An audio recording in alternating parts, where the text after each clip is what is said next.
നിർമ്മിത ബുദ്ധി ദുരുപയോഗം ചെയ്ത് കോഴിക്കോട് സ്വദേശിയിൽ നിന്നും പണം തട്ടിയ കേസിൽ മുഖ്യപ്രതിയെ ഇന്ന് കേരളത്തിലെത്തിക്കും. ഗുജറാത്തിലെ ഹൈടെക് തട്ടിപ്പ് സംഘത്തിന്റെ തലവനായ കൗശാൽ ഷായെ കോഴിക്കോട് CJM കോടതിയിലാണ് ഹാജരാക്കുക. മറ്റൊരു കേസിൽ പ്രതിയായ ഇയാൾ തിഹാർ ജയിലിൽ ആയിരുന്നു.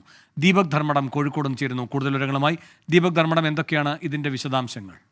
വേണുഗോപാലകൃഷ്ണൻ, സംസ്ഥാനത്തെ ആദ്യത്തെ നിർമ്മിത ബുദ്ധി തട്ടിപ്പ് കേസാണിത്. അതായത് AI സാങ്കേതിക വിദ്യ ഉപയോഗിച്ചുകൊണ്ട് ഡീപ് ഫേക്ക് വീഡിയോ നിർമ്മാണത്തിലൂടെ നടന്ന ഒരു തട്ടിപ്പാണ്. ഇതിൽ ഇത്തരം തട്ടിപ്പ് AI തട്ടിപ്പ് സംഘത്തിലെ ഒരു പ്രധാനിയാണ് ഗുജറാത്ത് സ്വദേശിയായ കൗശൽ ഷാ.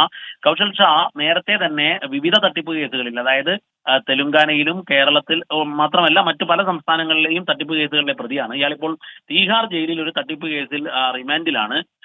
അങ്ങനെ കേരള പോലീസിന്റെ സൈബർ വിഭാഗം ഈ കേസ് അന്വേഷിച്ചു ഒടുവിൽ 3 അംഗ സംഘത്തിലെത്തി. ആ 3 അംഗ സംഘത്തിന്റെ തലവൻ കൗശൽ ഷാ എന്ന ഗുജറാത്ത് തട്ടിപ്പ് സംഘ തലവനാണ് എന്ന് മനസ്സിലായി. അങ്ങനെയാണ് കോടതി ഇടപെട്ടുകൊണ്ട് തന്നെ തീഹാർ ജയിലിലേക്ക് വീഡിയോ കോൺഫറൻസിലൂടെയുള്ള ഒരു സിറ്റിംഗ് കഴിഞ്ഞതിന് ശേഷമാണ് കോടതിയിൽ ഹാജരാക്കാനുള്ള നിർദ്ദേശമുണ്ടായത്. അങ്ങനെ ഡൽഹി പോലീസാണ് കേരളത്തിലേക്ക് എത്തിക്കുന്നത്. 40,000 രൂപ ഒരു കേന്ദ്ര സർക്കാർ ജീവനക്കാരൻ, കോഴിക്കോട് സ്വദേശിയായ റിട്ടയർഡ് കേന്ദ്ര സർക്കാർ ഉദ്യോഗസ്ഥനിൽ നിന്നും തട്ടിപ്പ് നടത്തി. അദ്ദേഹത്തിന്റെ സംസ്ഥാനത്തിന് പുറത്തുള്ള ഒരു സുഹൃത്തിന്റെ വീഡിയോ വ്യാജമായി നിർമ്മിച്ച് ആ ശബ്ദവും ഉപയോഗിച്ചുകൊണ്ട് നടന്ന ഒരു തട്ടിപ്പായിരുന്നു. ഒരുപക്ഷെ സംസ്ഥാനത്ത് അല്ലെങ്കിൽ തെക്കേ ഇന്ത്യയിൽ തന്നെ ഇത്തരത്തിലുള്ള ഒരു തട്ടിപ്പ് ഇതാദ്യമായിരുന്നു. ആ കേസിലാണ് ഇപ്പോൾ പ്രധാന പ്രതിയെ കേരളത്തിലേക്ക് എത്തിക്കുന്നത്.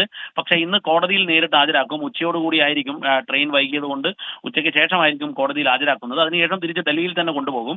പക്ഷേ ഈ പ്രതിയെ ചോദ്യം ചെയ്യാൻ തീഹാർ ജയിലിലേക്ക് കേരള പോലീസ് അടുത്ത ദിവസം പോകുന്നു എന്നുള്ളതാണ് ഇതിൽ മറ്റൊരു സംഭവം കൂടി.